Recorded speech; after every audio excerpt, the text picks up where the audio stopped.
and the San Bernardino County Health Care Agency, as well as the City of 29 Palms Emergency Proclamation. The public will not be permitted to physically attend the 29 Palms City Council meeting to which this agenda applies. You may submit comments on any agenda item or on any item not on the agenda in writing via mail to City Council, 6136 Adobe Road, 29 Palms, California, or by email to info@29palms.org. You may view the meeting live online on the City of 29 Palms website. Please note that the City Council is making every effort to follow the spirit and intent of the Brown Act and other applicable laws regulating the conduct of public meetings in order to maximize transparency and public access. It would be appreciated if communications of public comments related to items on the agenda or items not on the agenda are provided to info@29palms.org prior to the commencement of the meeting. If that is not possible, and to accommodate comments to items that may be added to the agenda after its initial posting during this time of emergency, every effort will be made to attempt to review emails during the course of the meeting.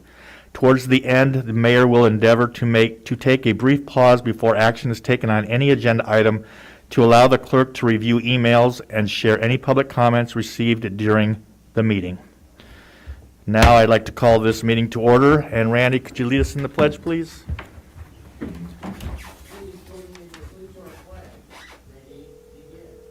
I pledge allegiance to the flag of the United States of America and to the republic for which it stands, one nation, under God, indivisible, with liberty and justice for all. And if you would like to remain standing, on speakerphone is Pastor John Holdow, 29 Palms First Assembly of God. Thank you, Mr. Mayor. The council members, if you're willing, would you pray with me this evening? God of heaven, today I want to say thank you for your blessings on the city of 29 Palms. I thank you for the lives that we lead here. I thank you for the protection that has been in this city from disease and from the COVID-19. I thank you for the school system and the city leaders who have taken proper precautions to protect the people and to serve the people. Lord, tonight I ask that your wisdom be poured out on our city leaders. Lord, as they come together to begin to know what to do and the next steps, Lord, I pray that they would have wise advisors and that the decisions they make, whether for people or finances, for health, our school system, and all other things, Lord, I pray that you would lead them, that you would show them the right path, that it would be obvious that they serve the entire city of 29 Palms. Lord, I pray for creativity tonight as they meet together. I pray for answers. I pray that you would give them the wisdom they need to push this city forward. Lord, I ask that you would give them a thirst for justice and rightness and confidence in what is good and fitting for this city. Lord, I pray your peace and your comfort over the room that they are meeting together. I ask for harmony, and even when there may be dissenting opinions, Lord, that they would work together for the good of this city. Lord, I thank you for all of their hard work, for their selflessness, and their giving to this city. I ask that you would bless the city of 29 Palms, its leaders, and those who serve. I pray this in your name, Lord Jesus. Amen. Amen. Thank you, Pastor. Thank you, Pastor. Thank you all. Bye-bye. Bye-bye. Roll call, please. Councilmember Ogilvy? Present. Councilmember Wright? Here. Councilmember Buildering? Here. Mayor Pro Tem Mintz? Here. Mayor Klink? Here. All present? We had no closed session. Is there any changes to the agenda? No changes to the agenda. We move on to announcements. These proceedings may be viewed on demand on the City of 29 Palms website at www.29palms.org. You may also live stream this meeting by going on our website and clicking on the YouTube link. No awards, presentations, appointments, and proclamations. Council comments and reports of meetings attended. Councilmember Belderain. Thank you, Mr. Mayor. I have no meetings attended. Thank you. Councilmember Wright. Thank you, Mr. Mayor. I had no meetings attended either. Been stuck in the house. All right. Councilmember Ogilvy, Thank you, sir. No meetings attended. Mayor Pro Tem Mintz.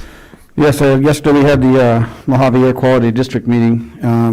Some people showed in Victorville. I did it from telecom. It's interesting doing those meetings. Everybody's been involved in those. It's really difficult to get any kind of point across, but the meeting went well.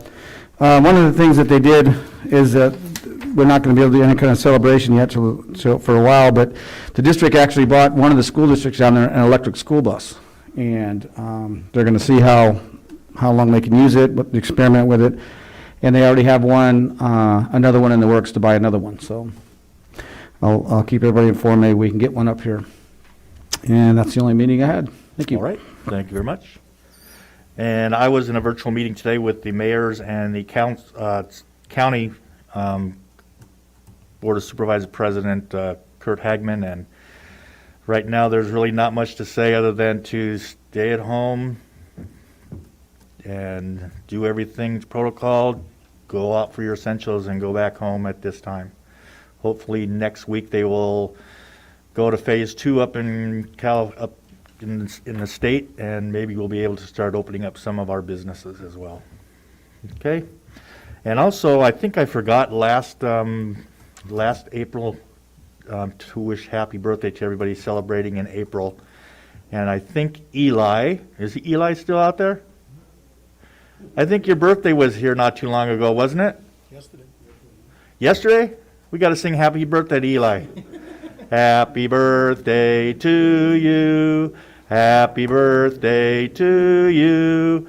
Happy birthday, dear Eli. Happy birthday to you, and many more. And Mr. Mayor, we actually had a few birthdays. It was Oh. Mr. Clark's birthday, I think, recently as well, in City Hall anyways. Wow. Well, happy birthday. You want to be sung too? Okay. Well, anyways, happy birthday and wishing you many more. Okay, so we'll go to the consent calendar. All matters listed under the consent calendar are to be considered routine by the City Council in the capacity as successor agency to the former 29 Palms Redevelopment Agency, and will be enacted by one motion in the form listed. Any item may be removed from the consent calendar and considered separately by the City Council. The public will be given an opportunity to comment on consent calendar items prior to the City Council action. Do I have any council members wishing to pull an item from the consent calendar? I see no one. Any in the audience wish to comment on a consent calendar? Anybody at home wish to comment on a consent calendar? Email your comment to the city clerk at info@29palms.org.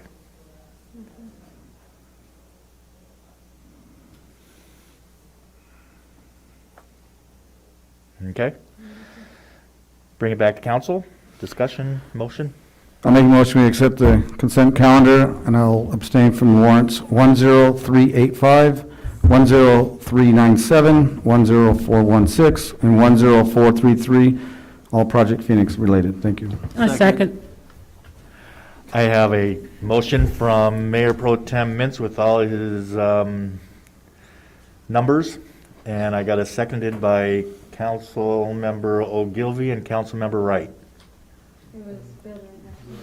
Oh, it was Bill Durain? Oh, it was Bill Durain then, both of them at the same time, so we just have to do it both. And then, can we have a roll call vote? Councilmember Wright? Aye. Councilmember Bildering? Aye. Councilmember Ogilvy? Aye. Mayor Pro Tem Mintz? Aye. Mayor Klink? Aye. Approved 5-0. Okay, number 7. Oh, these are all on the consent calendar. Moving right along, no items removed, public hearing none, no discussion of potential action items, budget planning due to COVID-19. Recommend staff is looking for direction on the following items, and I'll let you read the items, Okay, City thank you. Manager. Yeah, thank you. Thank you, Mr. Mayor, members of the council. Just pulling up the item here real quick, sorry.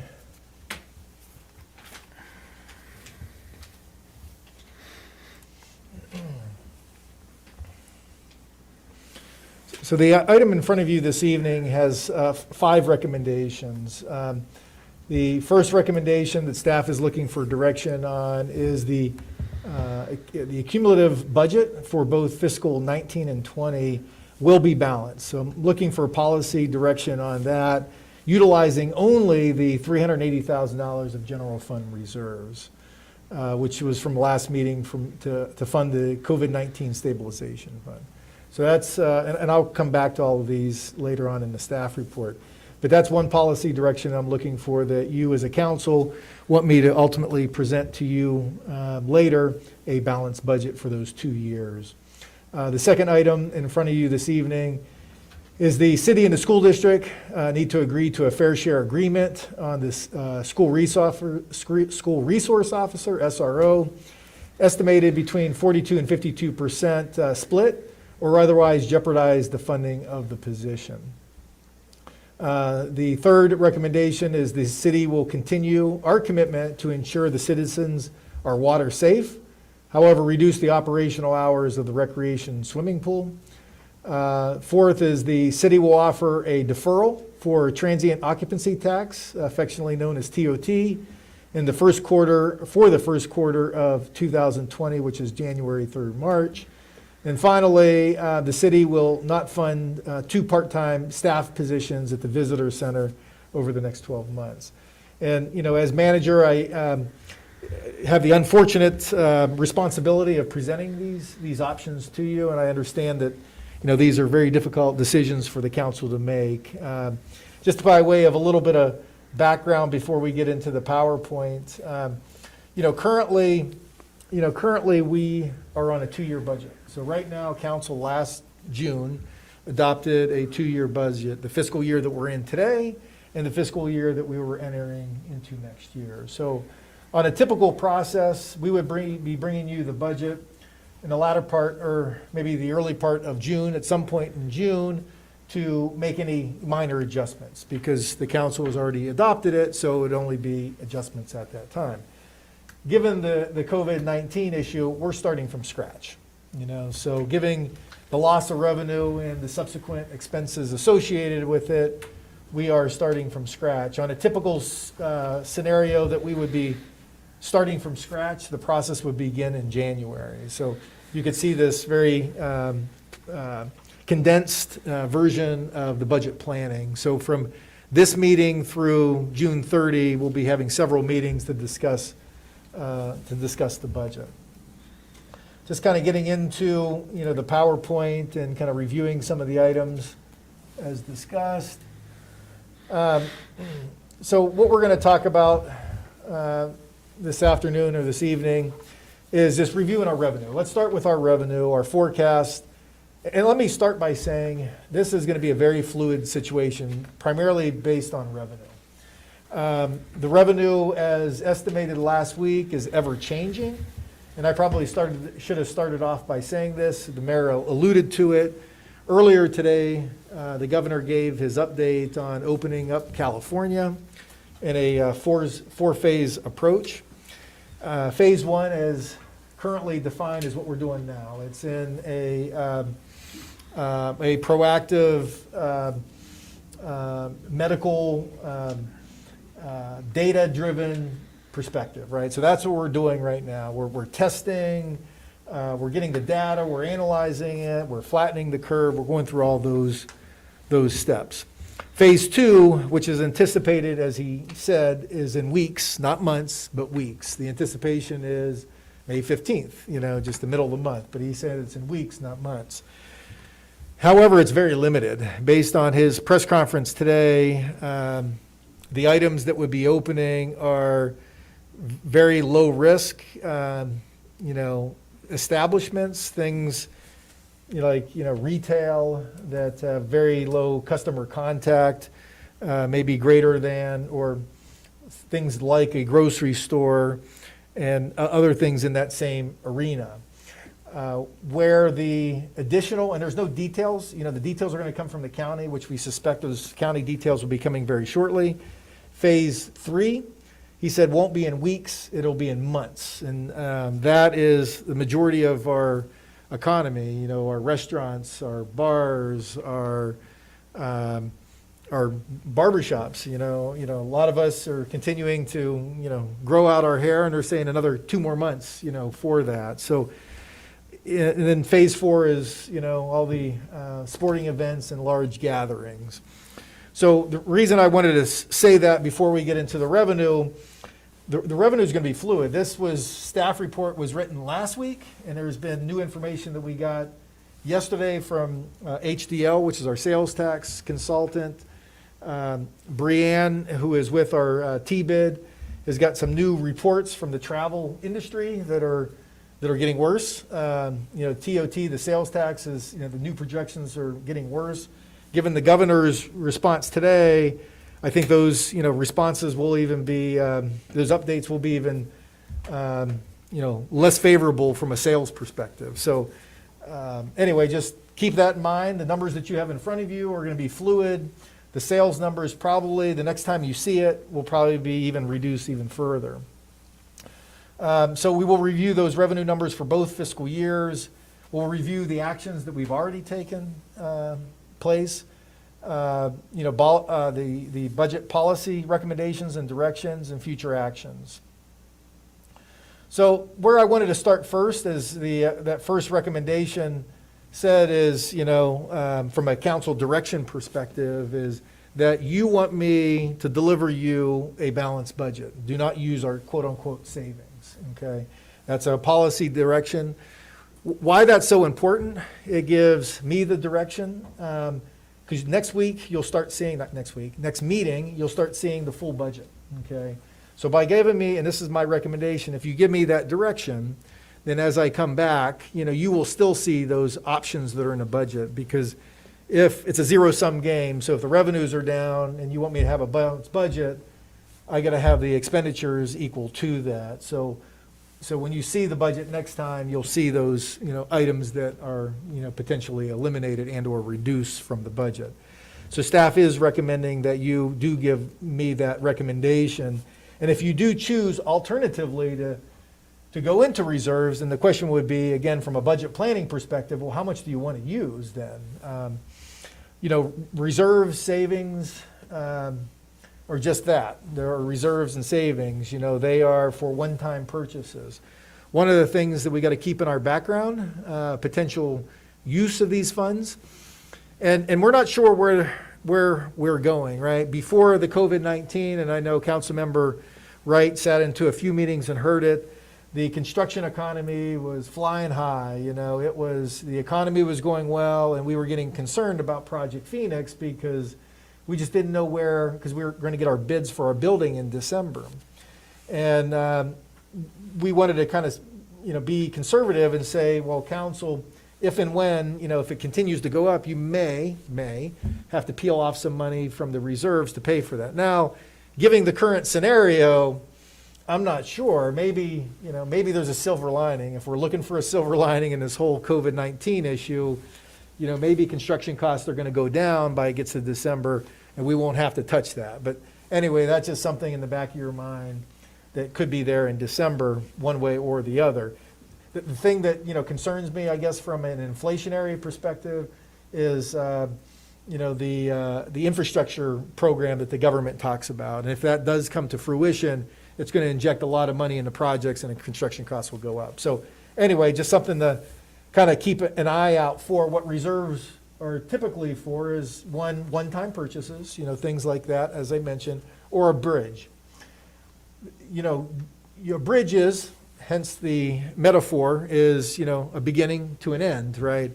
We know when the beginning was as far as the COVID-19. I'm just not sure where the end is, right? So the concern is if you use that reserve or savings money for that bridge and you don't know where the end is, you can continue to use and deplete your reserves. So anyway, that's just a kind of, again, a recommendation from the reserve side of it. So just to kind of go back in time, last year, when we adopted our 2-year budget, things were good, and our 2-year budget, as you could see, were relatively balanced. $10 million in roughly revenue and expenditures, okay? And let me go back to this real quick, on our reserves, that $6 million. Our reserve policy as adopted was 60 to 65%, right? That's what it was, right? So obviously on a little less than $10 million of expenses, we were a little above 60%. Now, how the policy works is a percentage of your expenditures. So let me go back to the next slide here. So last year, our expenditures was $9.8 million. Our expenditures are going to drastically reduce. So let's say they get down to $9 million even. It's going to, just by the math, it's going to increase the percentage. So just, so our policy is 65%. So we could theoretically, if we go down and I did the math, I think earlier, we'd be at like 68, 69% if we went to $9 million of purchases, just for information on that. So where are we this year? And the way I'm looking at it again is in a 2-year perspective, this year and next year. I'm kind of lumping these 2 years up because with a lot of the tax deferrals, there's going to be money that normally would be collected in this year, which will be in next year. So the numbers, or the 2 years, are almost combined. Okay, so right now, and the reason I put those in green, from our last meeting that you had, that's the only number that I updated. Unfortunately, that number was reduced from the last meeting, the TOT. I think the last meeting, I can't remember, what we expected. The TOT got reduced. I think the travel industry, again, at the time writing this report, went down to a reduction of 31% in this coming year, okay, is what they're expecting. And the most recent data that next meeting you'll see is a reduction of 45%.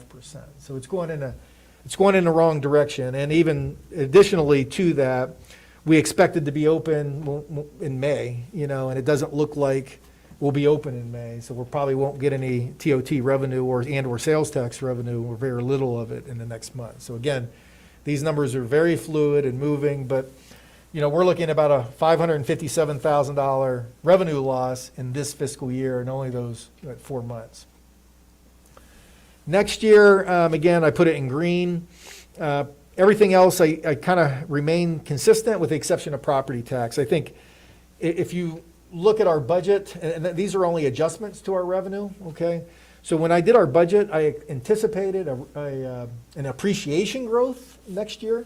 I eliminated depreciation growth. I think it's just going to be flat. I think it's going to take some time for, people not to be bidding up houses, maybe, And there's a silver lining that's out there, an opinion that maybe the result of this, those who live in urban areas are going to want to come out to the rural areas like 29 Palms, and now we all telecommute and everything. So there may be opportunities that are out there. But at least in the short term, I'm thinking that, the property tax will at least be flat next year. So it was another revenue decrease and a little less than $600,000.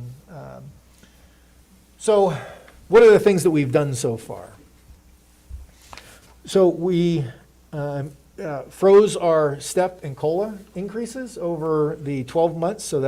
So all employees will be affected, at least unless things return to normal sooner. Everybody will be affected for one cycle.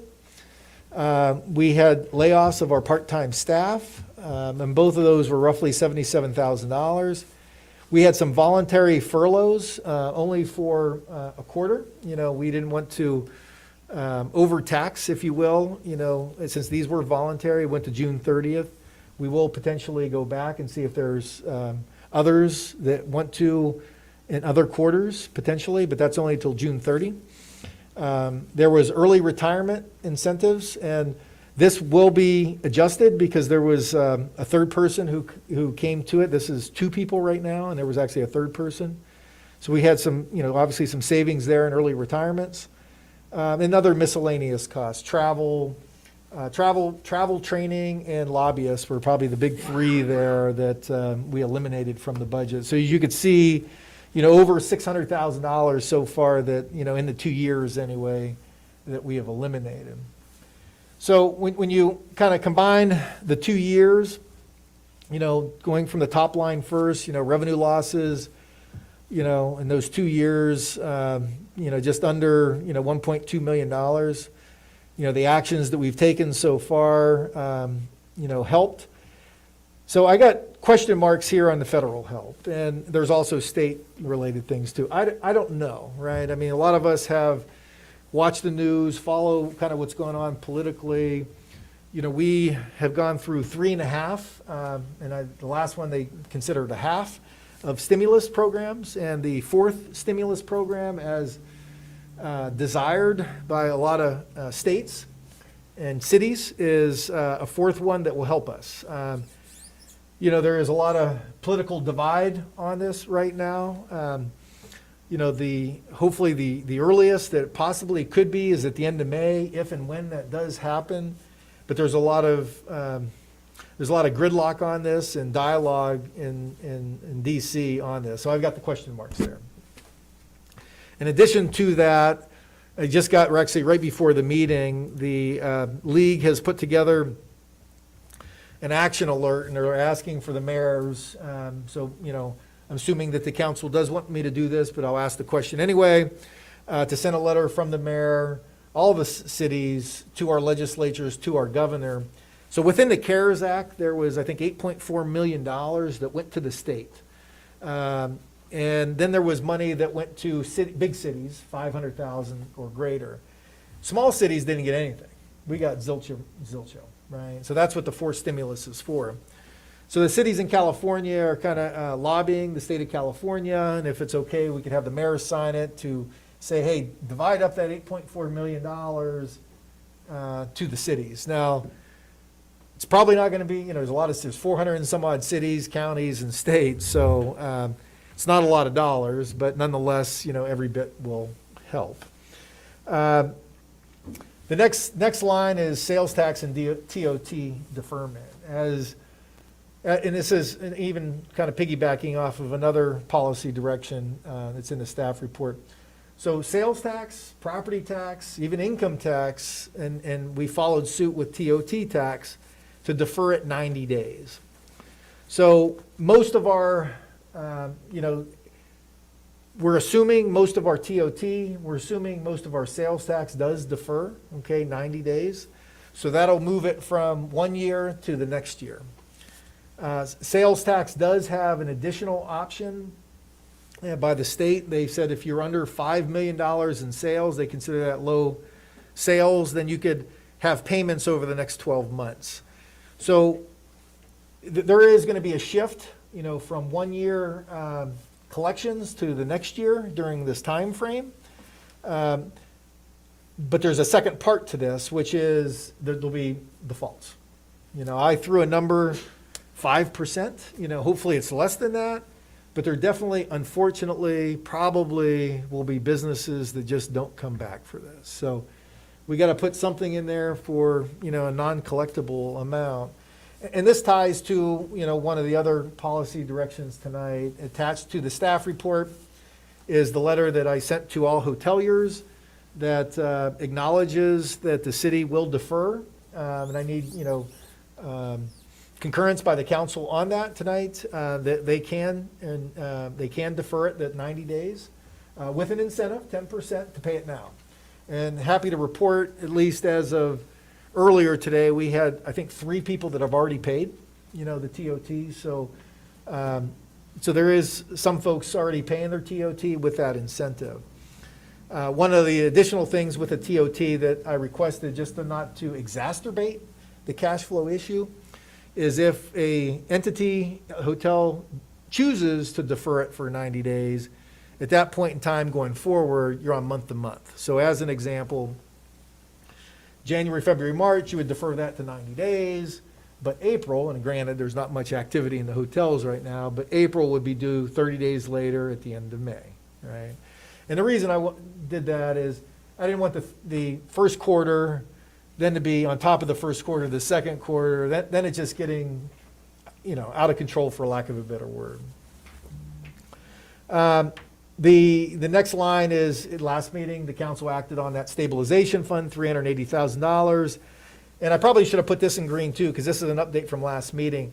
I think last meeting, and which is true, the sheriff's contract increase, you know, from 1 year to the next year, just from a whole budget perspective, or whole Schedule A perspective, which is the contract that they give us, was $260,000, and that's what you saw last meeting.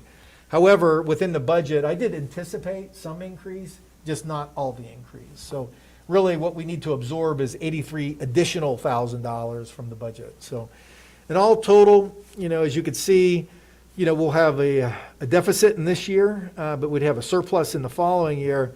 But I still have a delta there of, $250,000 roughly, so the big question mark. So I think we're close, right? So assuming we get some federal help or state help, the flip side of this is obviously that revenue may be decreasing a little bit more, right? So I think, we're getting closer to a point of, I guess, balancing. There's some things that still need to come in to play and other actions that we still need to take. So one of the other decisions this evening is on the school resource officer. So the captain is on the line if the council has any questions. And this has been a dialogue that we've had with the school district for several years, trying to get it to a fair share. Given the current, COVID-19 fiscal crisis, this has been thrusted to the forefront. But it has been something that has been discussed. And it's a challenging fiscal environment, both for the city and for the school district. So this is probably a very tough decision for both the council and the school district. But just a little bit of background on our contract. So we have 2 full-time deputies, that cover 24/7.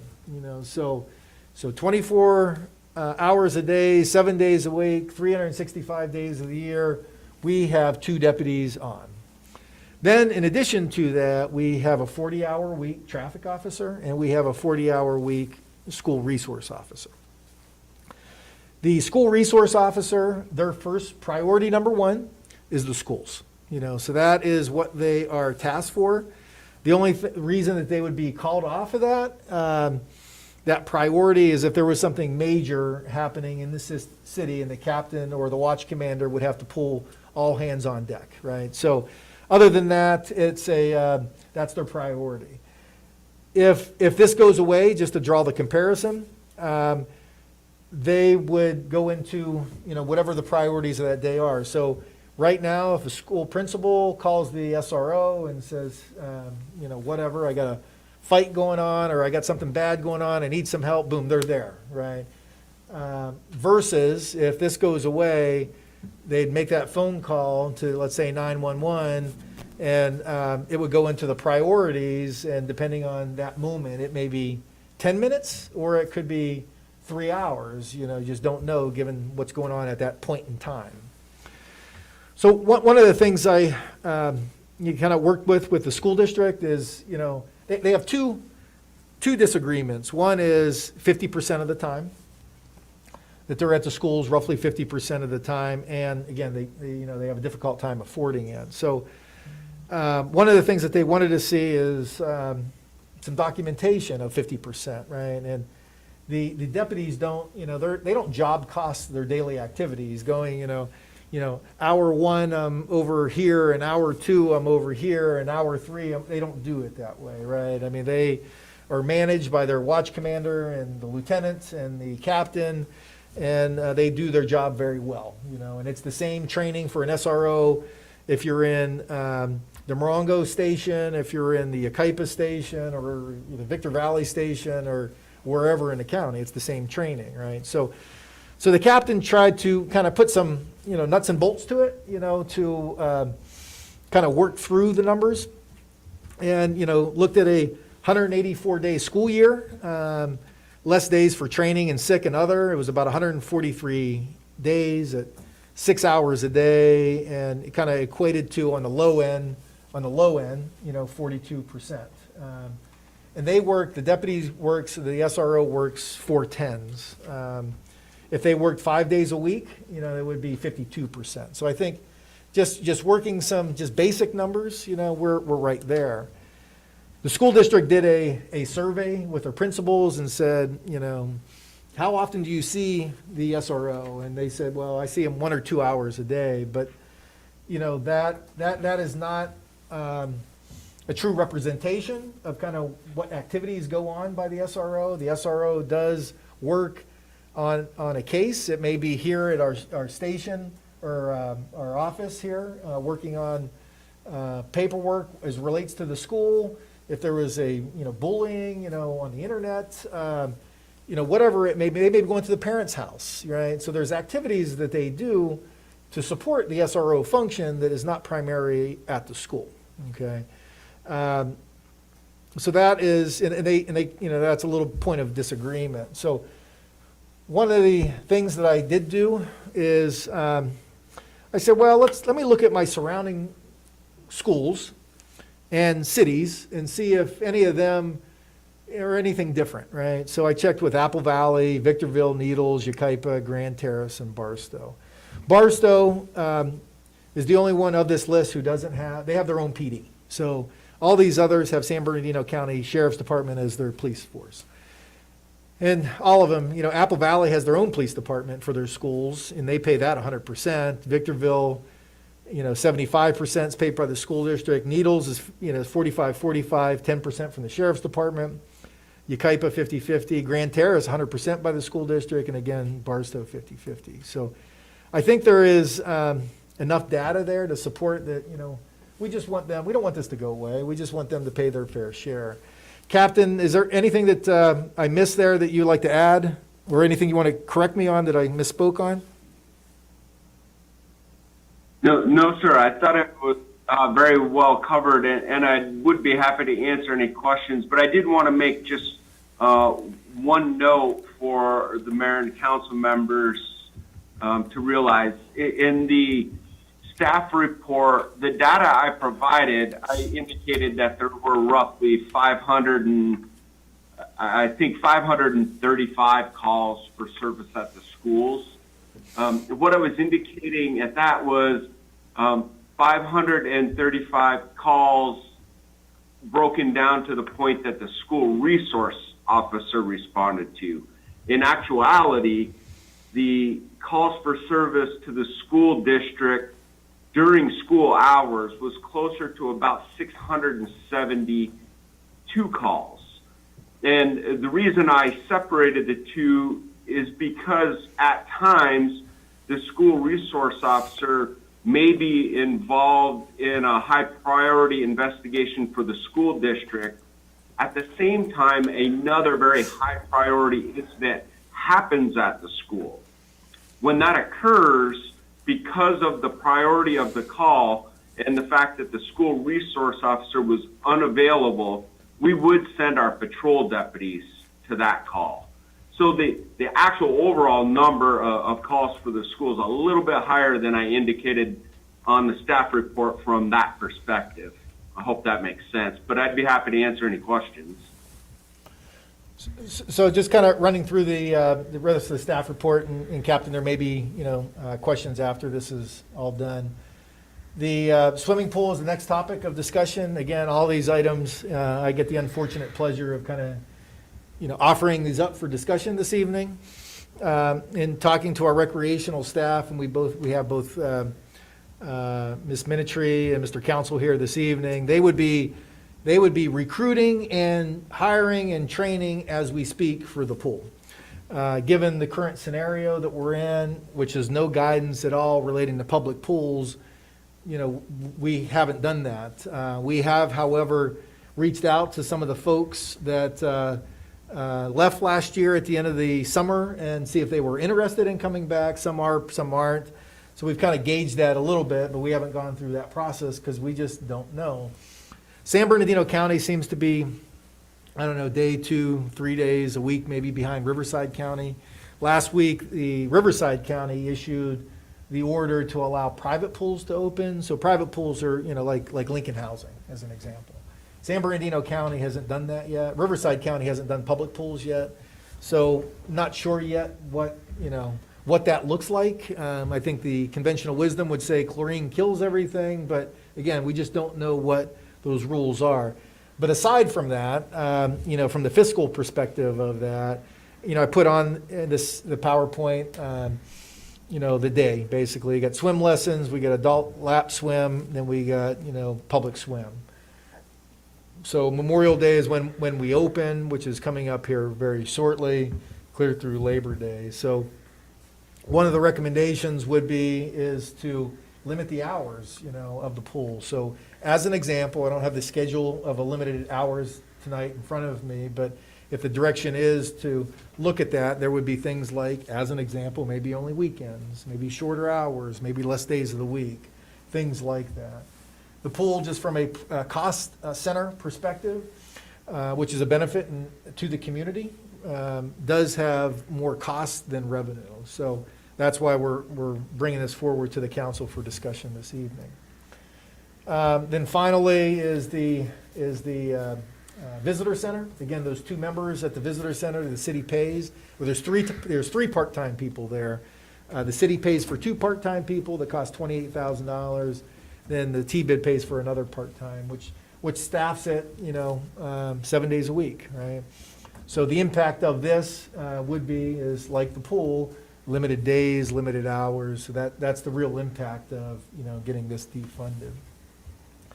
Some of the future items, again, federal stimulus, where and if that comes, sheriff's contract relief or reduction. I talked to the sheriff last week on it, and, there is a labor agreement with the deputies in the county, and it does have a reopener of their labor contract, but the reopener in their labor contract is triggered to property tax decrease. And we're just not going to see the property tax decrease this year. It's going to come later. So, I think, we're going to keep trying on it, but I'm not sure if I'm holding my breath on that action, although we'll keep trying. Other future actions, reductions, programs and services, other cost reductions, and/or if the council chooses to go into undesignated reserves. So again, just coming back to the recommendations for discussion, that the council does give me the recommendation to present to you a balanced budget. Again, you still will have the opportunity to vote on those things, but at least it gives me the guidance to, kind of formulate the strategy to present you a balanced budget. The alternative there is to use reserves. The second recommendation is to, and one thing I didn't mention on this is talking about the school resource officer that's in your packet. Apparently, the town of Yucca Valley has come to an agreement with, maybe not formally, but maybe in principle, no pun intended, with the school district on 50%. So they're in agreement for 50%. But the town of Yucca Valley is financing that increase over the next 5 years. So currently, the school district is reimbursing us 18%, roughly. I think it's 19%, and so they're increasing it 5% per year over the next 5 years to get 50%. So we go from this year 20% to 25 to 30 to 35, 40 to 50, right? So that's what the town of Yucca Valley has agreed to, at least in principle. I've been pushing back on that just because I think it's not fair. But ultimately, that's that policy discussion that we would have this evening.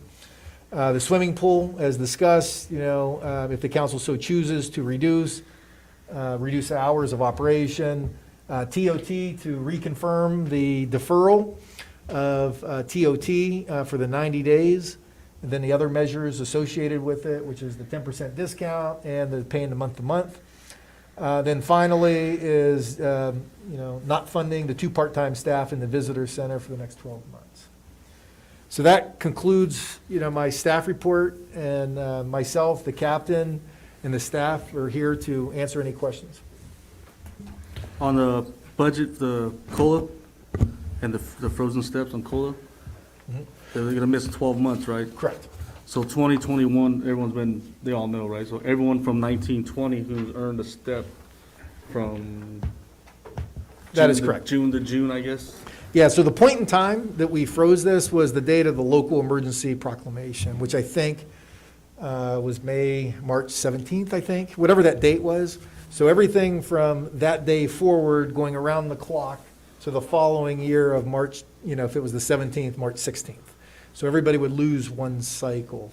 Assuming that we recover, at that point, then the flip side of it is maybe we recover sooner, that we can install them sooner. But So we stopped March 17th? Correct. I think that's the But date, it but yeah. says March 17th, and someone's anniversary step date was March 20th. Correct. He Yep. didn't get it? That is correct. How's that? That's not fair, because he was a day away, he already worked a year, he earned it, and we already budgeted for that time frame. Correct?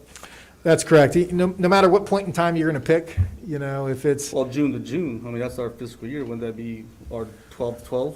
so, yeah, if you do 12, then the people in July would complain. But they know already it's not coming, because they already got theirs, because it's really, That could be the council's choice on that, because they missed 12, so that individual, or individuals, I don't know how many is more, people.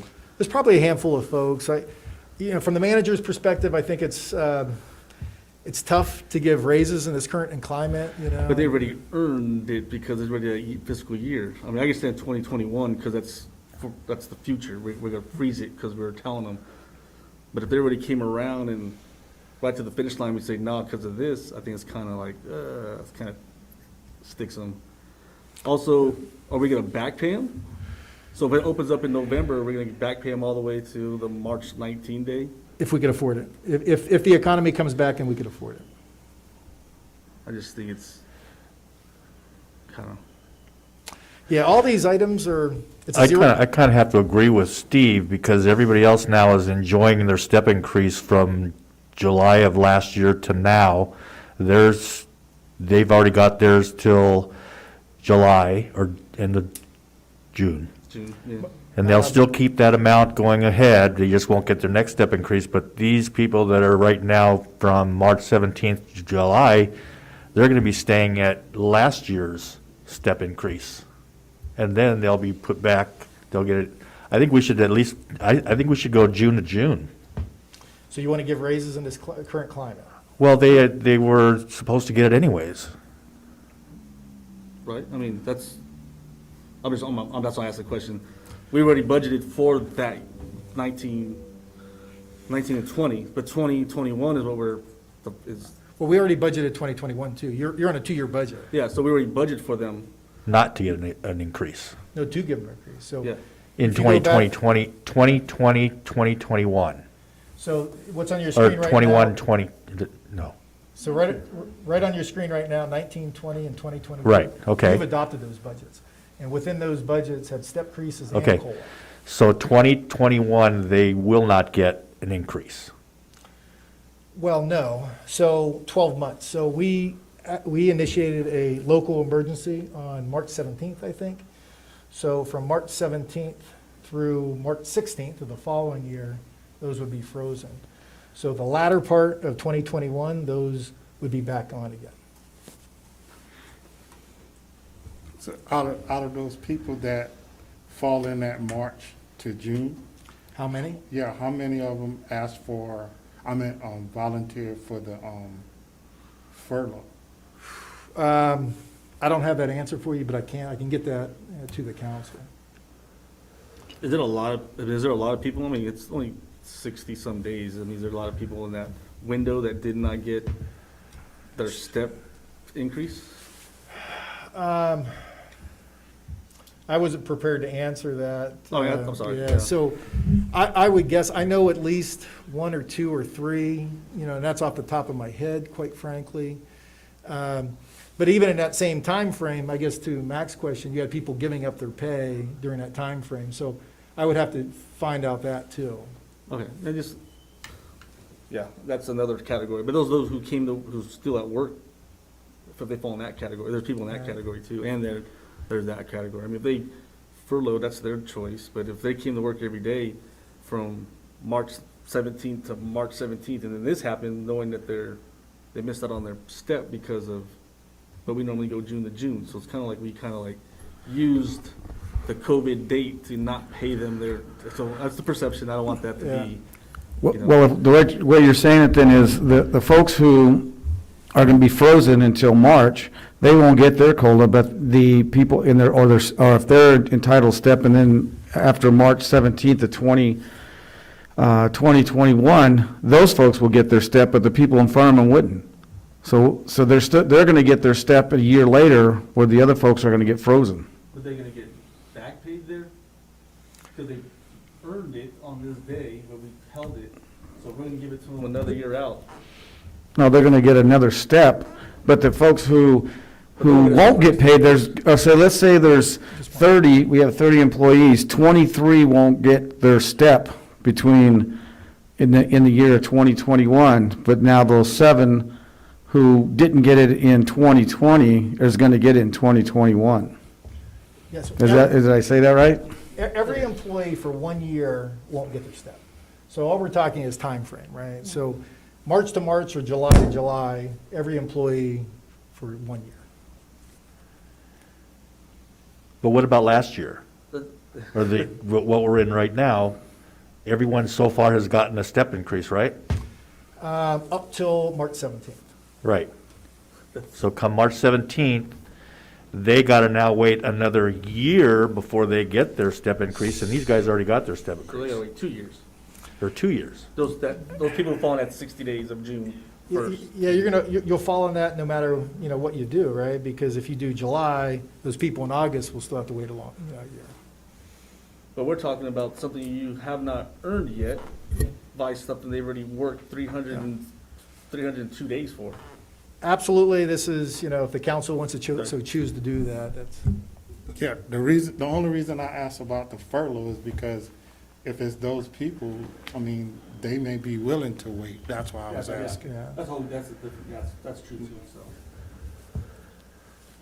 But working 360 days and you come 2 days short, I already got mine in January, so I can wait, because it doesn't bother me, because we probably got going.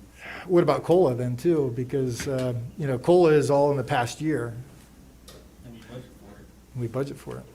I'm saying June 1st, our fiscal year date, that's a good day to go from to 2021. Everyone knows, hey, we're coming on June, you're not getting your, but you've already kind of earned this, by you kind of worked for it still. That's how, this is how I was looking at it, so.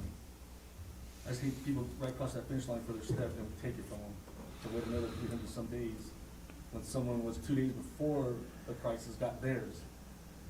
So the March 10th guy got his step, but the March 16th didn't get his because we stopped it. Point taken. I mean, we didn't create the date, it just happened when it happened. But the date for our fiscal thing is June 1st or July 1st or? Can you do this? See how much that is for how many are actually in that situation from March 17th to June Sure. 30th?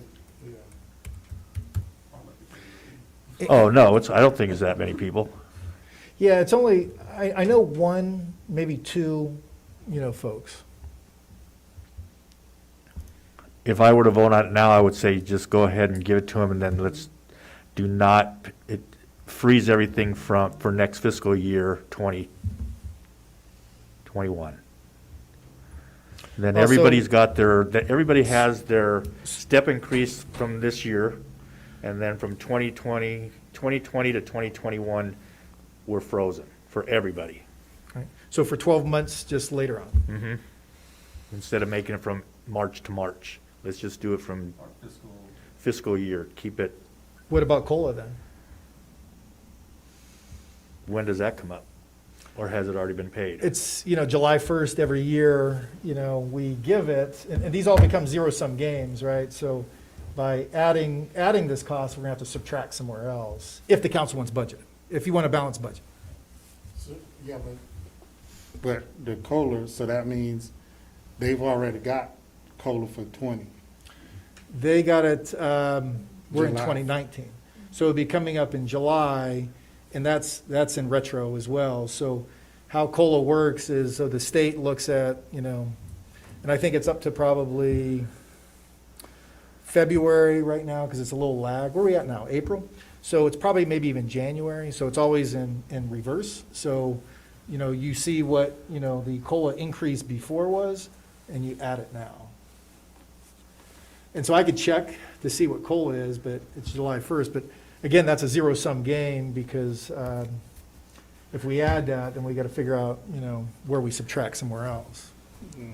Yeah, I mean, I know we all want a balanced budget, but I don't want to balance it by taking away from employees who already worked to the point. I can understand balancing ahead, money not earned or stuff not earned, but they already earned, they already Yeah. I can't. And Ms. Canary was probably watching at home, I think, just texted me. So 5 people from March 17th through June 30th.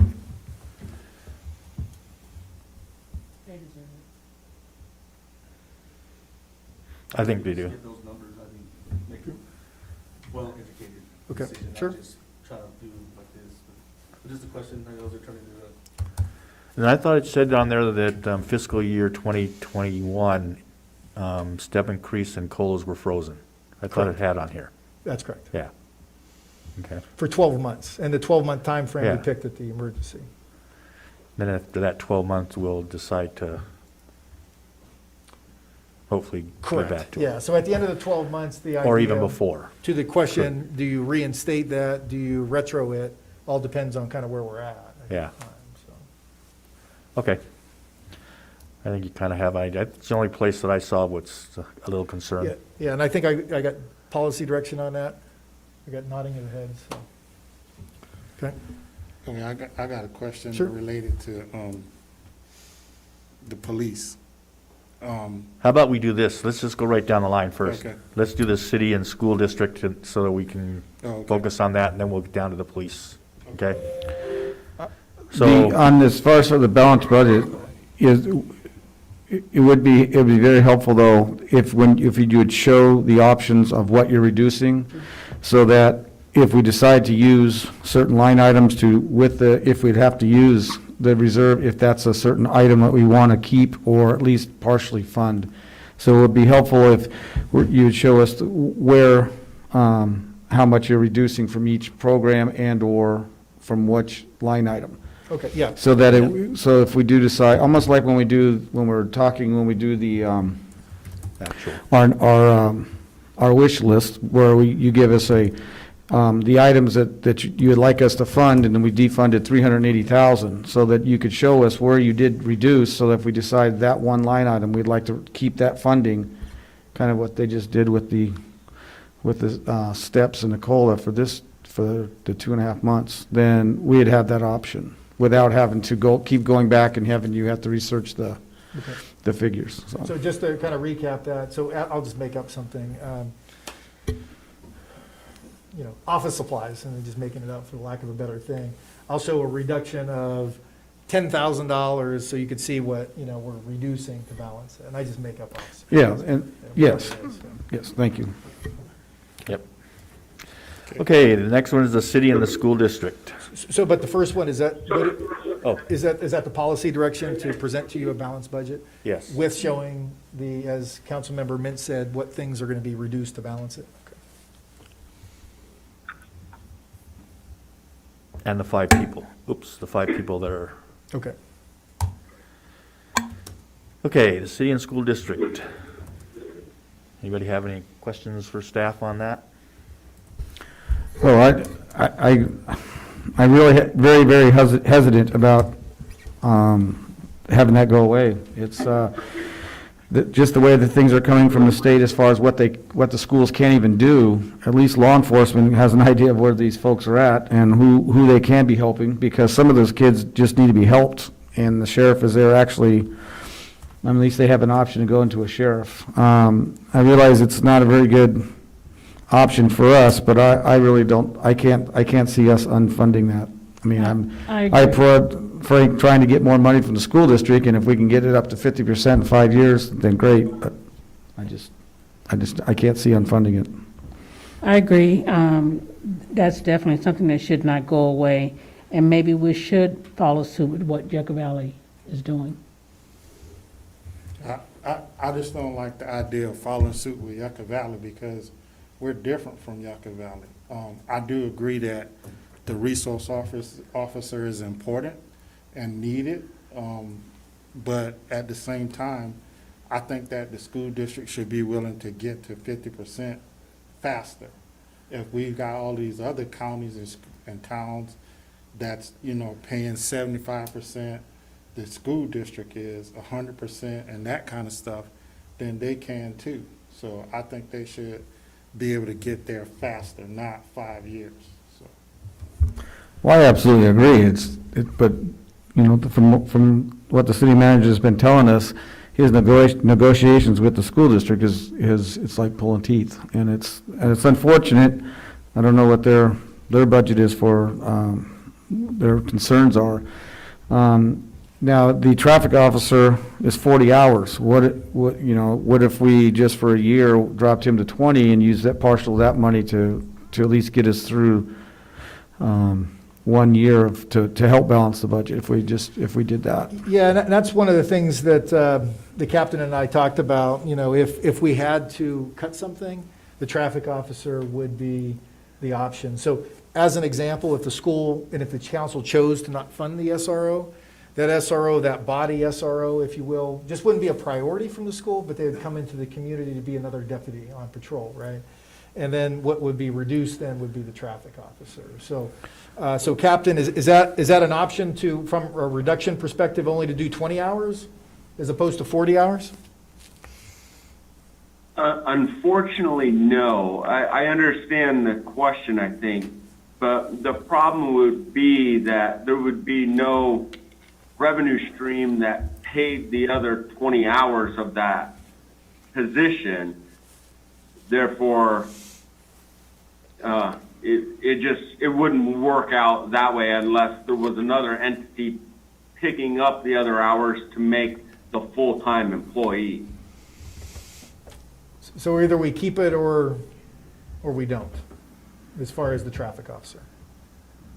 Yes, sir, that's correct. So just to give you an idea of cost, that's $216,000 for a deputy, right? So again, kind of going back to, kind of where we're at, I think this is going to get worse because the revenue numbers seem to be coming lower. But right now, we're about $250,000 without any federal help, and that's a question mark still as well. All right. So what's the problem with getting the school district and the school board or members of the school board to come to a city council meeting? Yeah, so it would probably have to be an ad hoc committee because they meet the same time that we do. So, and that could be one of the things that you want to talk about if you want to. I know Mayor Klink and Councilmember Wright met with them. I can't remember now how many months ago, but we met with them. We really didn't get any resolution. We had the captain there to kind of talk about it, but we could try that, again. Oh, we didn't talk about the resource officer then. I think we just talked about the kitchen. Yeah. Well, that would be a great thing for the mayor and Councilmember Wright and yourself to get together with two of their board members to make sure they are aware of the numbers and what the captain has broke down of what they're actually doing, because maybe they don't know. Well, the captain has, on one-on-one with the superintendent, actually spoke to them at their board meeting and has gone to the superintendent one-on-one. So they're aware, they just disagree. Well, maybe the board- traffic officer for a year, then maybe that's what we need to, I don't know if when you guys are on the streets now, people are driving pretty fast anyway, and you're not going to catch them all. So, but as far as just in these times, I'd rather see the SRO in the schools as opposed to a traffic officer. That's my opinion. Well, I totally agree. We definitely need to have the SRO in schools. Right now, of course, they're not in the schools because the schools are closed, but they could be doing right now some back scenes of, having problems on the streets with kids and then having to go to their parents' house, because they're still there. But we need to sit down with the school district and really hash this out, because I think it has to be equal. Or if we pay 52, they pay 48. I don't care, but they need to pay more because they're getting more of the bang for the buck than we are. That's for sure. So I'm willing to sit down with them. If MacArthur wants to sit down with them as well, we can do that. Okay. If all the other council members are And that- okay with that. That brings me to my question related to officers. Okay, go ahead. So if we had like a major crime in the city, would one of those two deputies be the ones that's investigating it, or do we get a separate investigating officer? Yeah, you have detectives outside of the the deputies that will investigate crimes, correct, Captain? Yes, sir, that is correct. So, and if there's a major incident in the city during a normal school day with a school resource officer, depending on how large and how significant the incident might be, we may initially deploy a school resource officer to that scene. Once we can manage it with all of our staffing that we pull, in large incidents, we pull county resources in to help. As soon as we can redeploy the school resource officer back to the schools during school hours, we do that. And we just manage the scene with our detective division and county resources, depending on how large scale the incident is. But vice versa. We have a school resource officer in a high school, let's say, and a major fight breaks out. Well, we do the same thing. We pull the patrol deputies into the school until we can stabilize the situation, break it down, make sure everything's safe for the students and staff. And then the patrol deputies, once it's at a manageable point, will go back on patrol and leave the investigation to the school resource officer. With no additional cost. Right. So just confirming the direction, so as we bring back the budget, we'll look at it, eliminating the traffic officer, but we will still talk to the school district to potentially get a, better deal than the currently one that we have. So that's the direction. Okay. I wrote a note on this, because you were talking about I'm sorry, let's finish this one, then I'll go back to it. Go ahead. But that's the direction, right? Eliminating the traffic officer, but having the mayor and the council member, talk to the school district about, potentially getting more resources for the school resources. Yes, I'm good with that. So with that traffic officer, he just goes to regular, Goes away completely. so who's gonna catch the speeders? Are two deputies? Well, the deputies, are still out in the community, so they can All right. get speeders, but they won't be, and correct me if I'm wrong, Captain, on this, you won't have a traffic officer that their primary objective is to catch speeders. A deputy, though, on regular patrol can catch them if they so happen to be, somewhere while somebody's speeding. Yes, all that's true. In reality, however, patrol deputies do very little traffic enforcement just because of the volume of calls for service that they have.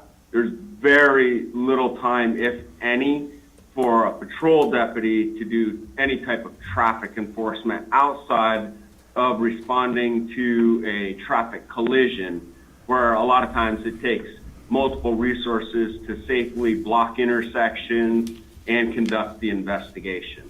But to do what you refer to as speed enforcement, patrol deputies have very little time for that, unfortunately.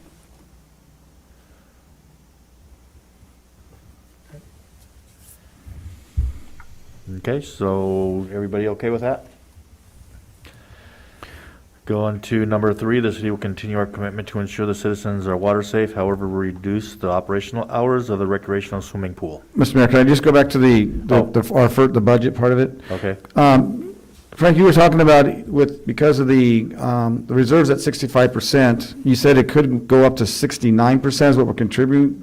Could you calculate that to be able to put that, to just keep the reserve at 65 so that we can actually use that without putting it in the reserves and let it sit there, we can still use that money for a function? Yeah, so as an example, and it's just the product of the math, right?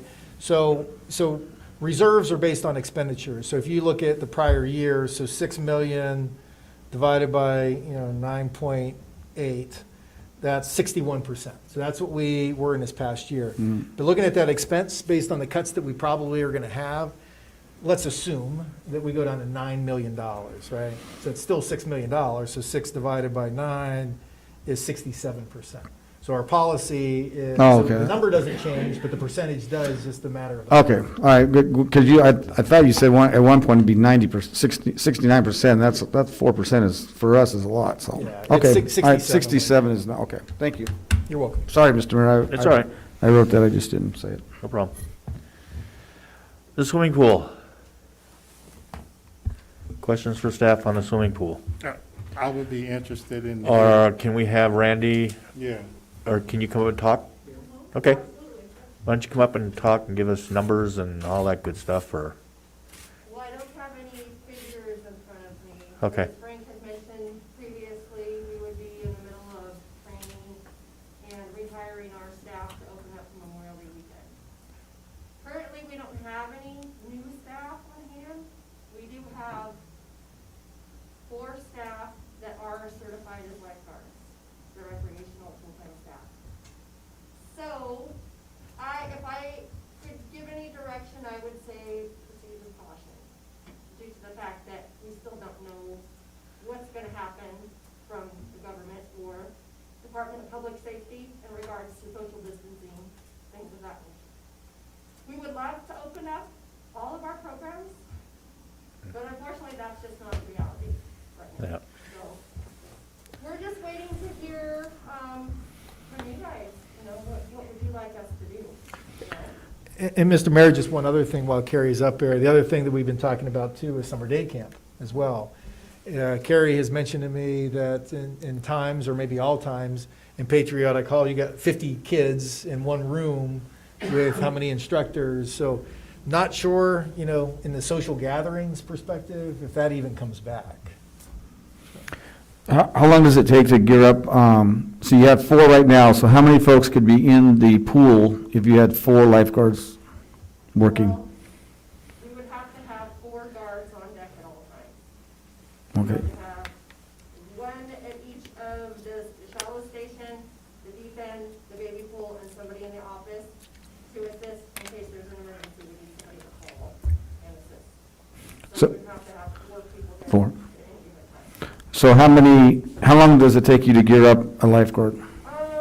We could actually get opened up in a week, if we had enough, if we had direction. But that's just with your 4 that you have right now. That's correct. Yeah, but you would take more than 4 because they have to have breaks and they have to have shifts. So I guess that's what I was asking. So it would take a minimum of 4 no matter what. So I guess my question is though, if we said, obviously we got to wait till we can say we can open, but if you were told you could open in a month, how is that? My question was, how long does it take you to train a guard so you can have more people trained to work? A week. Okay. Okay. So Mayor and Council, in addition to that, obviously, there's already full-time staff that is already trained to be able to cover some of those shifts in addition to. So depending on what else is going on in recreations at that time, we also have full-time staff that potentially could cover.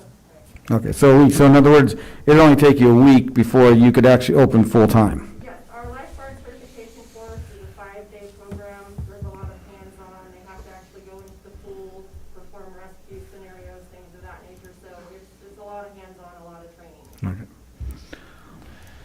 So if it were, I'd make a suggestion that when we get the okay to open up the pools in the first place, who knows if they'll even let us, because, I would start with weekends first, see how it goes. Get down, how many can you have in the pool at one time? Do they wear masks when they're out of the pool? We don't know any of that stuff right now. So if and when they say that pools can be opened up, I would suggest we just open up on weekends after Memorial Day, if it's okay then. At least we'll have the 4 trained people for 2 days a week, for Saturday and the Sunday. And then after, if it gets to where they can, they know if they give the okay to have, the masks off and do all that good stuff, we can add on days if we wanted to. We'll have a contingency plan in place too. We Yeah. reached out to previous staff members from last summer, as Frank had mentioned, some are willing to come back, some are not able to. Uh-huh. So they're already certified, they would just need to get recertified, which is a very simple process. Mhm. So that's an option available. I have a question. Generally, historically, how crowded does the pools get? Memorial Day weekend is our busiest weekend of the season, to be quite honest. It tends to taper off towards the end of the summer. A lot of families will go on vacation, things of that nature. Weekends are the busy days as well. So typically during the middle of the week or the middle of the week, summer day camp kids are in there from 1 to 3, Monday through Friday, and that's about 40 to 50 kids just from that program that attend. So on any given day, the general public, probably about maybe 15 to 20, 25, somewhere around there, for regular public schools. Okay. Well, I would sure like us to definitely consider funding. I know there's a deficit, and I see a figure of 17,000, basically, could be up to 20 if we don't have as many, if the daycare isn't there. But, you know, with everything's going on, that with these kids didn't even get to go to school, this would be actually a chance for them to socialize, and parents, if they're not working, may want to go to the swimming pool. Now, I realize we've got a lot of, we don't even know when, but was my question. Within a week, though, because 4 people aren't going to be able to do it, because you got to have rotation. Well, Steve even knows this more than I do, but I know about shifting, and you got to have 15-minute breaks. You got to have a lunch, so you have all kind. You can't do it with 4 people. So that was my question. If you got a start date, if you have to wait a week to start it, then we just have to wait that week. So. Because you couldn't even do this with 4 people on holiday weekend, on weekends. You still. For the people that aren't certified lifeguards, such as myself and Christina, we have offered ourselves to sit in the office to, you know, be the cashier and be the Oh, person to okay. cover lunches and things of that nature too. Okay. You know, we've been discussing it quite a bit. Okay. Well, my just opinion is we open the pool as much as we can, and if it costs us a few dollars in this case because of I just think for quality of life for our citizens, they need it. But obviously, we don't even know what, but I think if we at least gave staff that direction, knowing that we're okay if it's going to be a deficit, that we're willing to pay for it, so I that's my definitely opinion. agree. They have very little that they can do here in this area, and that's one thing that the children have always looked forward to. My kids did, and they have to have the pool, they have to have Lucky Park. I wanted those to. So the consensus is that we open it as soon as we can, once we're okay to open it, and we're going to open it for every day of the week, if we have the lifeguards to do that. Yeah, the staff will, the hands on deck will determine how long we can stay open, so Yeah. we have, I think. Okay? I'm okay with that. Now, you want some direction on the day camp? Well, it's not on the agenda, but if Yeah. you've got some ideas. Oh, it's not? And this is COVID budget relating planning, although we're not looking for direction, it's totally appropriate for comments. Well, obviously, the schools aren't going to be in session, and that is a school session. And in my opinion, we'd have to wait until schools could be in session before we could do that. I mean, that's just, because we're talking, there's not much distancing in that. Yeah, I agree. It's pretty hard to get a 5-year-old to do social distancing. Exactly, exactly. So I've been around those programs, and I've seen it in action. Our staff does a great job, but, you know, I just think we have to go with the direction what schools are doing on that one, so. Yep. Yeah, and kind of going back to, speaking of schools, going back to the governor's announcement today, what he was talking about as it relates to schools is potentially, kids going back to school earlier this coming year. So maybe they said, late July, early August, since they missed so much time, so. Didn't he talk about something about daycare for the essential workers' kids? Yeah, there was definitely a discussion about daycare, and I apologize, because that was a lot of Q&A after it was all about the daycare, but I didn't pick up on exactly what the direction on daycare was. Yeah. But I'll double back and I'll But to follow up. my We don't want to understanding, say, we they've don't want always had to it. put them in daycare, but, we might have a lot of essential people out there that have to go to work that have kids that might need a place to put their kids. So it might be something to look at, see if that would, Yeah, because there was, Justify it. I'll follow up and I'll let the council know about because there was some dialogue about daycare. okay. So we'll go to the city and the transit occupancy tax deferral.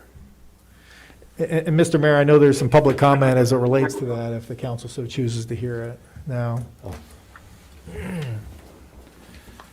I'll go ahead. Do you guys want to hear this first, or do you want to ask questions, or hear it first? Okay. This is from Rakesh Mita. Sorry if I said your last name wrong. City of 29 Palms Council and City Manager, respectable City Council and City Manager. As hotel operators in the city limits, I would sincerely urge you to consider a plea from your small business operators. The COVID-19 pandemic has had a devastating effect on the hotels and tourism industry at large. As a community partner, all our associates reside in the local community. I think the city has a moral obligation, duty, and responsibility to represent and to ensure their best interests are protected, to include their ongoing and future employment opportunities. The hotel industry and the vacation home rental community has always supported this community as a driver of revenue, employment, and promotion of the ancillary local business community. Additionally, regarding taxes, I am confident that all entities paid their normal dues on a timely manner. I recognize the need to support our local commerce, infrastructure, and fellow citizens. Noting the terrible impact COVID-19 has had on the hospitality industry and all tourism in the city, I am respectfully requesting that you waive the remittance of TOT and T-bid assessment for the first quarter this year and grant those funds to distressed business owners. Waiving this tax will help ensure the long-term health and sustainability of the area's diverse lodging community. It will allow our hotels to maintain operations even if at a reduced capacity, which will enable us to continue employment of our local associates.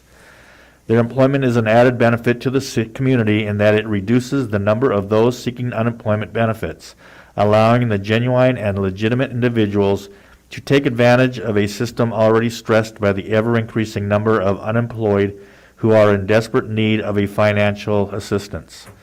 Just as importantly, doing the right thing and waiving this tax during the crisis will allow our associates to continue to work while holding their heads high with dignity and honor as we continue to fight this terrible scourge together. A person's self-worth and dignity are worthy of your attention and action. As the hospitality owners and vacation rental owners want to do their part in supporting this fight against this terrible virus by continuing to do business in the community. However, for the first time in the history of this city, your small business owners need your help. As the chair for the T-bid and a law-abiding business owner in your community, my request is simple. Please waive the remittance of TOT and T-bid for the first quarter of 2020 and grant those funds to the business owners to sustain and weather this storm. Majority of the business owners want to stay open in limited capacity and want to be an integral part of our business community for years to come. I am available if you have any additional questions or would like to discuss this further. Thank you for considering this humble request. It is the right thing to do for the greater good. Sincerely, Rakesh.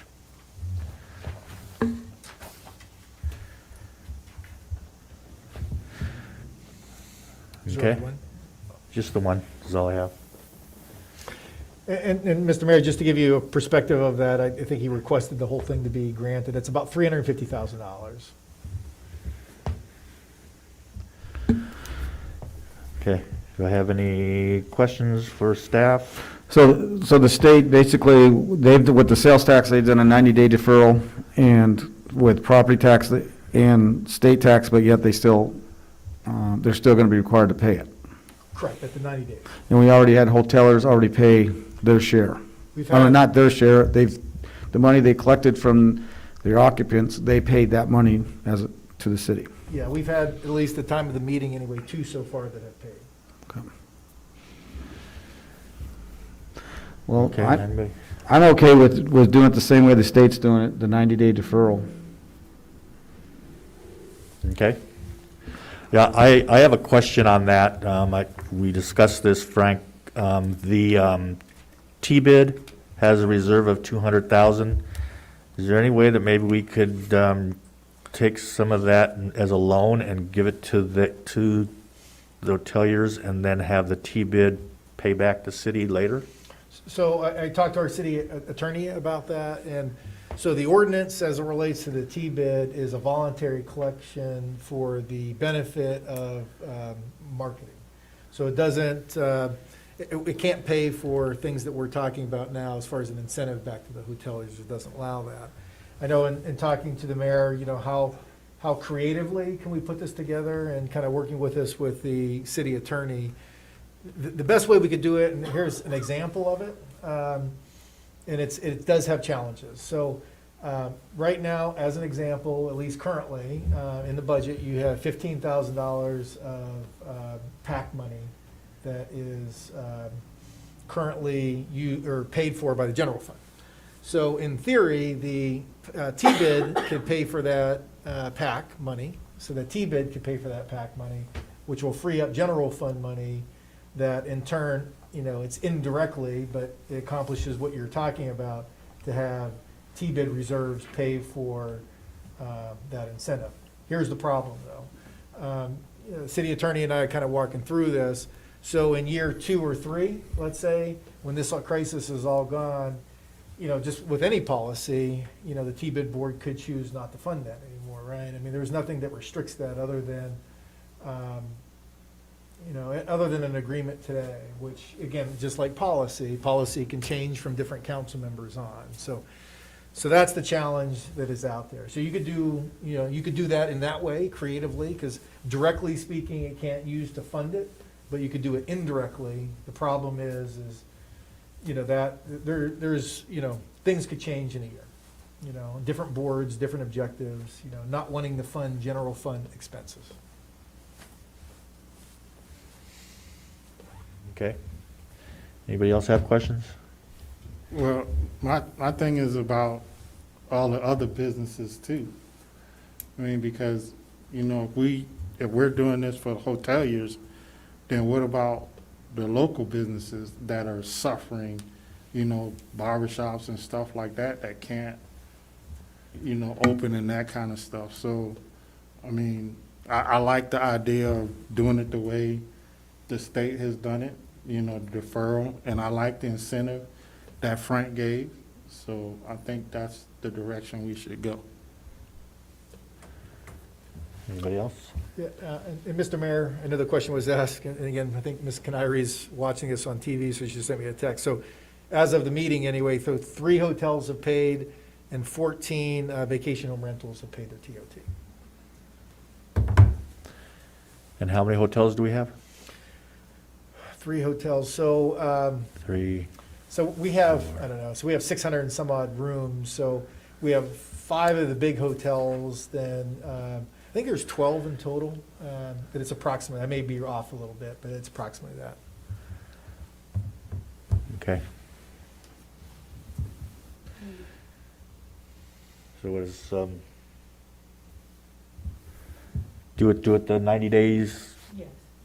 and then after 90 days, pay the whole thing? That's what staff has proposed, again, following the state guidelines.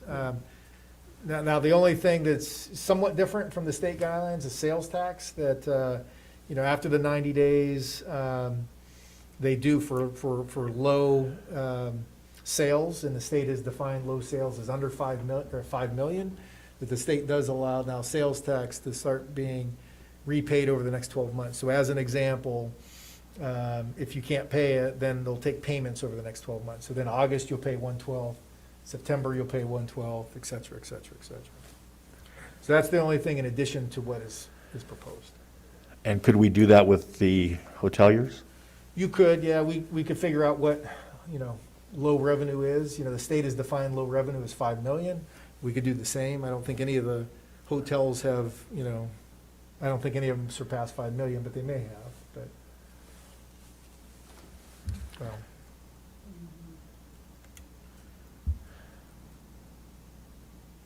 I'm just afraid that if they don't have the money after 90 days, that we're not going to get any. That would be my only concern.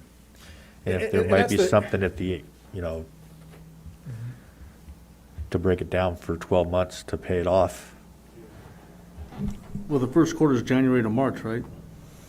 First quarter, January to March, correct. So they got there, we were working January through March something, so they already have it, but they probably needed to float the April, May, June, so they kind of already have the money, just trying to get by with not paying it.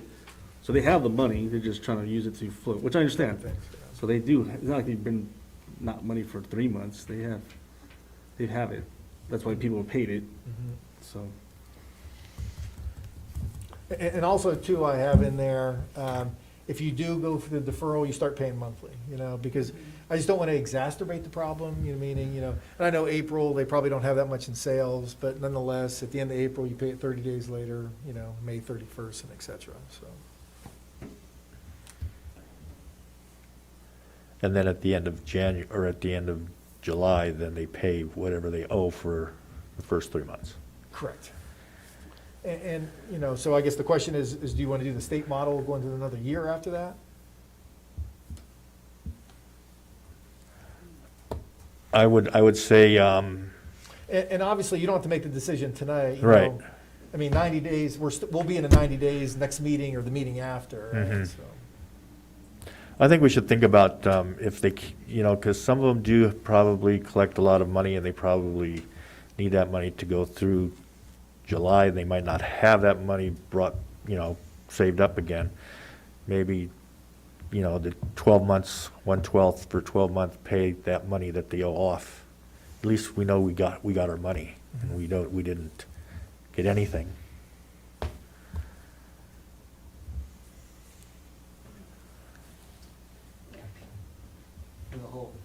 Huh? Verbiage of waiving means not paying at all, deferring means later, so waiving means like Free. free, yeah, so that's kind of hard for me to say, yeah, that you're waiving, maybe means I don't, so. Now, just as a side to the Yeah. free topic, if you will.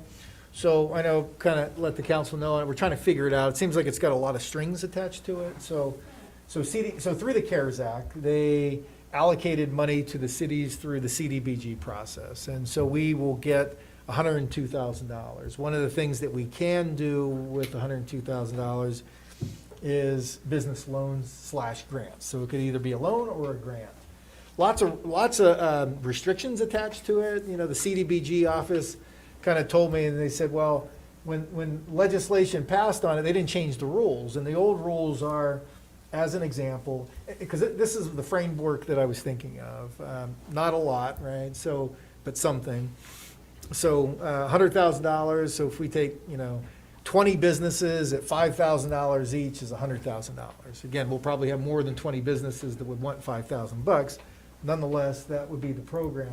The problem from the restriction side of it is they have to turn in quarterly payrolls, and they, as the program goes, they have to maintain a low, moderate income employee for 3 years. That's why we got to get the quarterly tax returns for 3 years. And so low, moderate, employee, probably minimum wage, right? For 3 years. And if they don't keep that employee for 3 years, then they have to pay the money back. And if they don't pay it back, the city's got to pay it back. So lots of stupid restrictions as associated with it. Now, they did say this was as of April 27th at 5 o'clock when they sent me all the information. So the government, the legislation, they threw money at the problem, but didn't really change the legislation, which came with all these rules. So it could change, we're trying to figure it out, but it's very restrictive. But that was at least staff's idea to help try to get, quote unquote, because you could do loans or grants, and probably do grants would, probably be the, make the most sense if we could work through all the hoops that are out there. And if that one person quits, Well, what happens there? I would think, and I don't know this for sure, but I think the position, so they want to keep the position, right? So Oh, okay. if Johnny, Gotcha. Whoever quits and they hire Susie, whoever, as long as it's that same low, moderate, is my assumption. Yeah. But I need to confirm that. But, there's a whole administrative process of it. We got to get people's quarterly payrolls and, so there's a lot of, And checking does that mean that person can't get a pay raise for 3 years? Well, all they care about from the government side is that they maintain that low moderate position. So if they don't or they do, I think by the guidelines, it doesn't matter as long as it's kept, so That's what I mean. What's low to moderate is minimum wage, minimum wage. and then they start making more than minimum wage. Yeah, so the 5,000 isn't gonna cover it. So if you think about it, Not even close. you know, what's minimum wage now? We at 12 or 13 bucks? We'll say 12. 13 bucks or, so 2,080 hours, you know, full-time in a year, that's $27,000 a year. So if you're giving them $5,000, it doesn't, you know, it's not gonna pay for it all. They just wanna use that money to help, you know, sustain it, which, No, I know that, but I mean, would it be considered going into default if that person gets a raise? well, no, so, you know, so. They you probably have to wouldn't get that maintain- large of a raise. Yeah, so you, Just the regular raise that you get. yeah, you just have to maintain that position. It doesn't, the guidelines don't call for raises or no raises, you have to maintain that position. So, you know, so as long as you're paying 13 bucks an hour and give a raise or don't get a raise, you maintain that position. Okay. So what are we doing on the hoteliers? 90 days and then possible going to 12 months? After the 90 days, we can revisit it and just Yeah.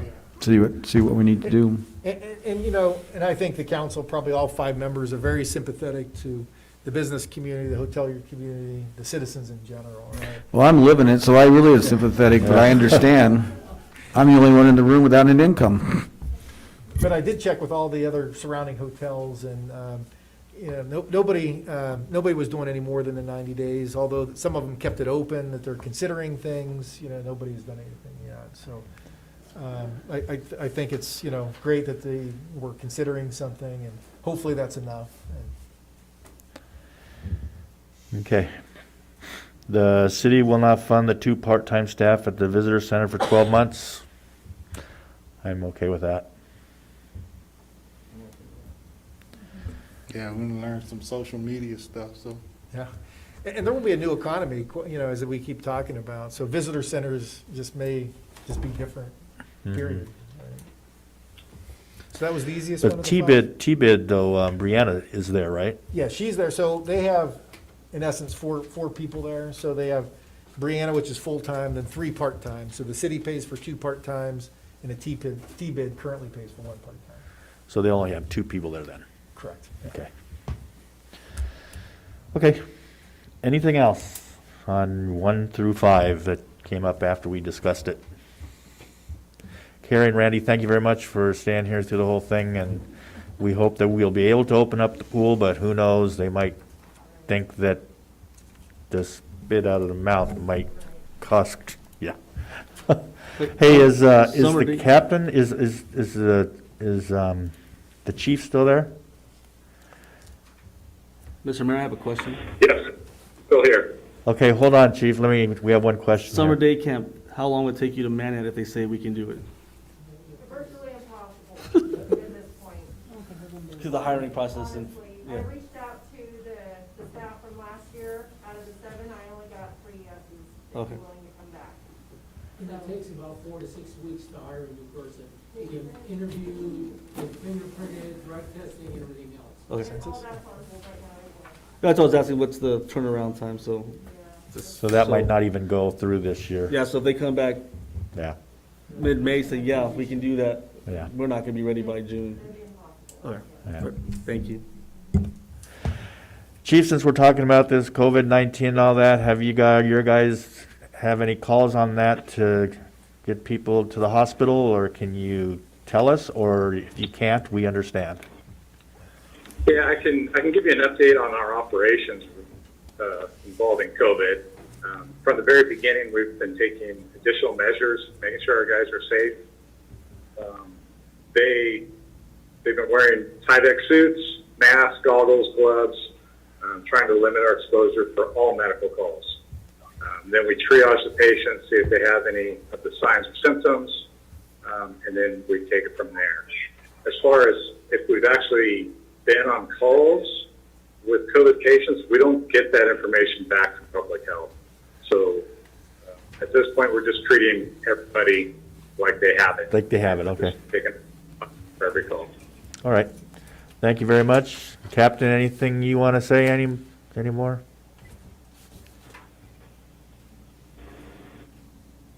Lucas? Did you want to say anything or have anything to say? No, sir, I didn't have anything. Was there any other questions for me? I'm sorry, my volume's going in and out. Okay, no, that's all right, I don't think they do. Okay, so Chief, you stay on the line though. I don't. Okay, so we're gonna go ahead and go to future council-initiated items. Councilmember Ogilvy, anything? No, nothing right now. Steve? Mac? Yeah, I just want to remind everybody, since you're sitting at home, census, go to the computer. You got everybody right there in the house with you, so. Thank you, that's, And just one Good thing, news. since you mentioned census, I did my census online, and then I get a little card back saying I didn't do my census. And I'm like, I did it online. oh, that's interesting. Yeah, and this is, I did mine online, I ain't getting no card. I didn't get anything You didn't either. do yours right. I did it right. and just keep in mind, this is the first year they're going online, so I'm sure there's gonna be, glitches. Hopefully it's counted correctly and everything, but. Yeah. Okay, we'll go ahead and then do. I have none, Mr. Mayor, I'm thank you. sorry, I just was gonna say. I said, I think, Sorry, I had to just I throw think that in I'm there. missing something here. Yeah, no worries. Okay, so we'll go to the public comments. This is the time for the public to address the city council on issues within the jurisdiction of the city council that are not on this agenda. All comments are to be directed to the city council and shall not consist of any personal attacks. Members of the public are expected to maintain a professional, courteous decorum during their comments. There's a time limitation of 3 minutes per person. If you haven't already done so, please fill out name and address slips and give them to the city clerk. The city council is prohibited by state law from taking action or discussing items not included on the printed agenda. Public comments on specific agenda items are heard at the time that the item is on the agenda is considered. So we have one public comment, and they are questions from Ed Valderrain. Huh? Valderrain. These all have to do with the fire. Chief Tuttle, do you want to answer all these now, or do you want me to just put them into the record and then you can respond to Mr. Valderrain? Yeah, why don't you, whatever works best for you. If you want to read them one at a time and I answer them, or you want to read them all and then I'll just go back through and answer them all. I won't reread them, Yeah. just for time. It's to the pleasure of the council if you want staff to do it here at the meeting, or we can respond to them. Well, I think you could read them, but there's no way you're Yeah. going to be able, I'm Chief just Tuttle's gonna- going to be able to answer these, just not I'm knowing just- what they are. I'm just going to go ahead and read them, and then you and the staff can sit down and respond back to him, okay? Is that all right, Chief? I'm sorry, I'm not quite understanding. Oh, I'm sorry. Just read them into the record. So we're just And have me put a written response back? So we're going Or to, answer them? we're going to go ahead and put them into the record, and then you and staff can sit down and respond to him in writing, Okay, perfect. Yeah, that works. okay? Do you want to at least read the question since? Yeah, I'm going to read the questions so that everybody in the city knows Ed's. Okay, so the subject questions for the fire portion of tonight's city council meeting. Number one, what is the current on-duty staffing strength? Firefighters, engineers, firefighter, engineer, paramedics, captains, non-management personnel at the 29 Palms Fire Station. 1A, does this total include the 2 San Benito County Fire Department personnel that were relocated from Wonder Valley to the 29 Palms Station after the, in parentheses, bad water report on Wonder Valley's water quality and a complaint filed by one on-duty staff? Info passed on relocation was given by prior management at a Wonder Valley monthly meeting. What is the current San Benito County Fire Department engine strength at the 29 Palm Stations, Lear, and Adobe? 2A, what types of trucks are they? For example, brush truck, full-size engine, medical, etc., and how old are they? When is the 29 Palms City paid for ladder truck going to return to 29 Palms? Is one of these 29 Palms housed fire trucks the Wonder Valley truck? What type is it, brush or fire? Number 3, is the Wonder Valley water tanker truck still located in 29 Palms? Number 4, where is the Wonder Valley CERT provision being stored? It was previously stored in the East Fire Station, which is about 9 miles east of the community center on an Amboy Road before the road turns north. The CERT provisions were turned over to the fire department for administrative control. And number 5, where are the 29 Palms CERT supplies stored? Who has administration control of the CERT supplies? And does the CERT team responsible individuals have direct access to the supplies with keys? I assume that a tracking system of who assesses the supplies exist to ensure the full complement is there when needed. Thank you for your response, Ed Valdering. So, Mr. Mayor, Chief Tuttle will, and staff will get him all the answers and copy for the council as well. But I think Okay. just, one thing that has been brought up a lot of times, just to give you a little context, that ladder truck, so it's a 1997 and over 200,000 miles on it. So just to give you a context of the vehicle and its age and miles, so. Okay? In his email, he does indicate that he would rather have written responses. Okay. And he may need time to answer, so he could just get them to him by email. Okay, by email. Okay. All right, thank you very much, Chief and Captain. Have a wonderful evening. You guys can go about your business. And we have this, Have a good, yep, have a good night. you too. Bye. City manager update. And I've learned to keep these very brief, so I only have one thing, Oh, I actually. thought there was gonna be nothing. No, just one thing. dang. And actually, there was going to be nothing, but Councilmember Mintz actually reminded me of Oh, something. way to go, way to go. It's a good thing, it's a good thing. Okay, Mojave Air Quality, which, hopefully soon you see it in front of the board there. We did apply for, I think, 5 charging stations, Mojave Air Quality, 5 charging stations for Project Phoenix. So that'll be coming through the process and hopefully in front of the board, oh, cool. hopefully soon, so. All right, good And job. that's it. All right. Would have been 0, you reminded me of one. Anybody else have anything good for the city? We lost one of our work family, he retired, Michael Peterson, so maybe you could adjourn the meeting and then, did you know Michael Peterson? I He was a public works superintendent. didn't his or son own Peterson? I He did. passed. He passed? He Okay. passed first part of April. All right, we can definitely do that. Okay, then this meeting is adjourned in the memory of Michael Peterson.